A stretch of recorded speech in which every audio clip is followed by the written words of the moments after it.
Romo dan teman-teman, selamat malam dan selamat jumpa untuk kita semua. Perkenalkan, saya Frater Nasarius. Pada kesempatan ini, saya mau memperkenalkan kepada kita semua tentang sistem kepercayaan Druze. Druze merupakan salah satu sistem kepercayaan yang ada di Timur Tengah.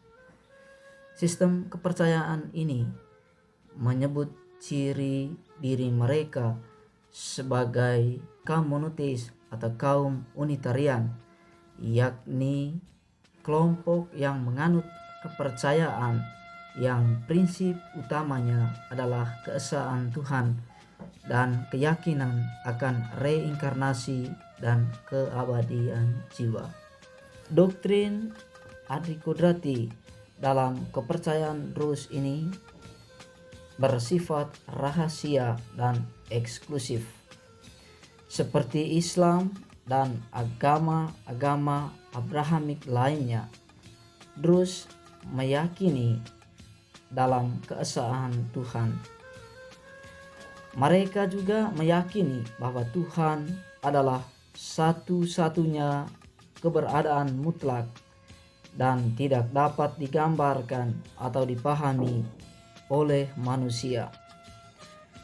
Druze meyakini bahwa dalam reinkarnasi atau pemindahan roh dari satu tubuh ke tubuh lainnya setelah kematian, Druze memiliki kepercayaan khususnya pada seorang figur spiritual yang disebut Al-Hakim bir Amal Allah atau hakim berdasarkan perintah Allah. Mereka menganggap hakim sebagai wali Allah ini menerima wahyu langsung dan membimbing komunitas Druze. Mereka menganggap hakim sebagai manifestasi Tuhan.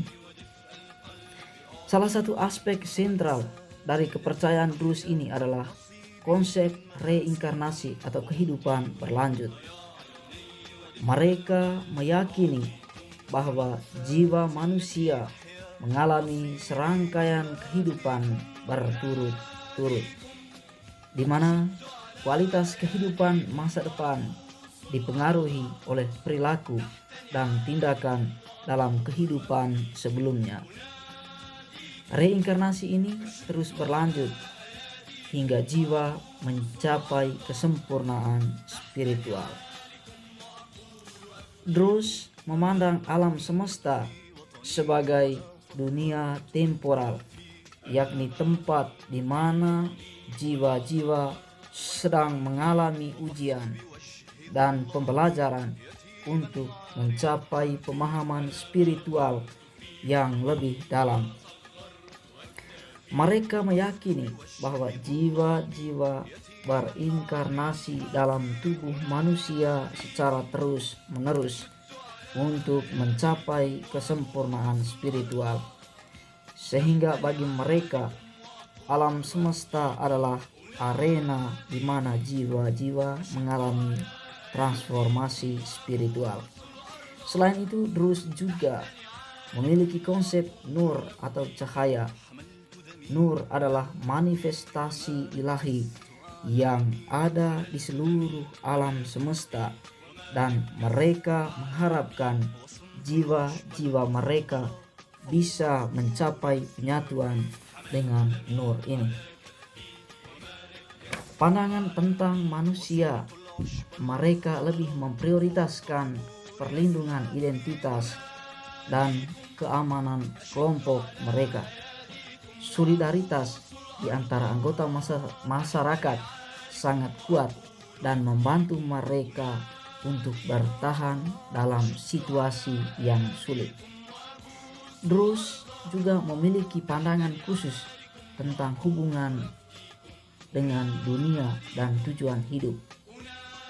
Mereka memberikan panduan moral dan etika yang berbeda dari agama-agama lain di dunia. Misalnya, dalam dunia regional dan geopolitik. Druze memiliki teks suci dan naratif-naratif yang sangat rahasia dan eksklusif.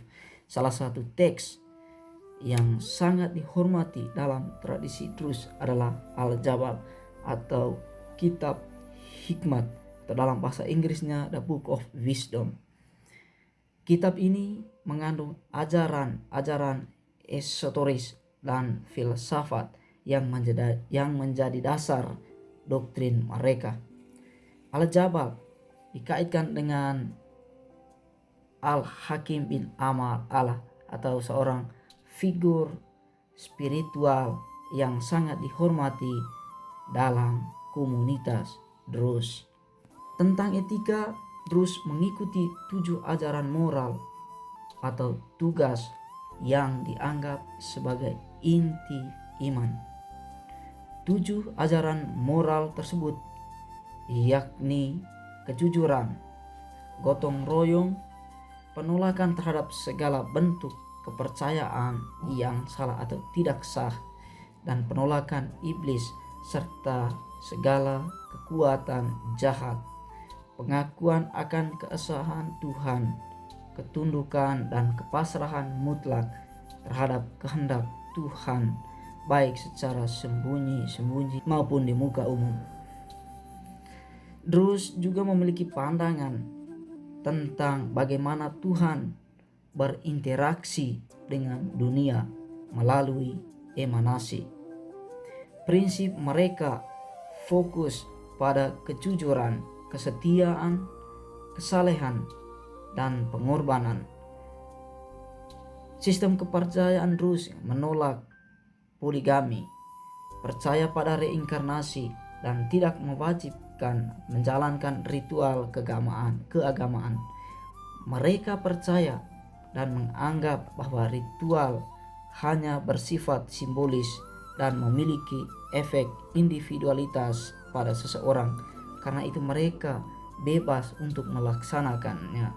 Mereka juga merayakan Idul Adha sebagai hari libur mereka, namun bentuk ketaatan mereka berbeda dibandingkan dengan kebanyakan umat Islam lainnya. Druze tidak mengakui hierarki agama apapun, tetapi mereka mempunyai tokoh yang diinisiasi dalam kitab suci yang disebut Uqal. Mereka memandang pegunungan sebagai tempat suci atau tempat persembunyian spiritual dan kebijaksanaan. Beberapa peran dan praktik keagamaan mereka berlangsung di tempat ini. Jenis tempat suci atau ritual keagamaan lain adalah tempat yang dikaitkan dengan peringatan peristiwa bersejarah atau wafatnya seorang nabi. Mereka menyebut tempat suci ini makam. Mereka memiliki pandangan bahwa tempat suci menjadi penting bagi masyarakat pada saat kesulitan atau bencana. Tempat suci ini dan pemujaan ini tersebar di berbagai desa, tempat-tempat yang dilindungi dan dirawat. Dalam fase postliminal, mereka memiliki pengetahuan yang lebih dalam tentang ajaran dan sistem kepercayaan mereka, termasuk ajaran-ajaran rahasia yang sebelumnya tidak diungkapkan kepada mereka, misalnya pengetahuan spiritual. Berkaitan dengan paradigma iman dalam penyandingan dengan agama Kristen. Druze dan Kristen adalah agama Abrahamik yang memiliki hubungan tradisional historis dan beberapa perbedaan teologis utama. Kedua agama ini mempunyai asal muasal yang sama di Timur Tengah dan menganggap diri mereka monoteistik. Hubungan antara keduanya sebagian besar ditandai oleh keharmonisan dan hidup berdampingan secara damai. Hubungan baik antara kedua kelompok ini terjalin sepanjang sejarah, meskipun ada beberapa pengecualian, termasuk konflik yang terjadi di Lebanon dan Damaskus. Namun konferensi Druze ke Kristen dulunya merupakan praktik umum di wilayah ini. Terima kasih. Mungkin ini yang saya bisa sampaikan, yang saya bagikan tentang sistem kepercayaan Druze. Saya mengucapkan terima kasih.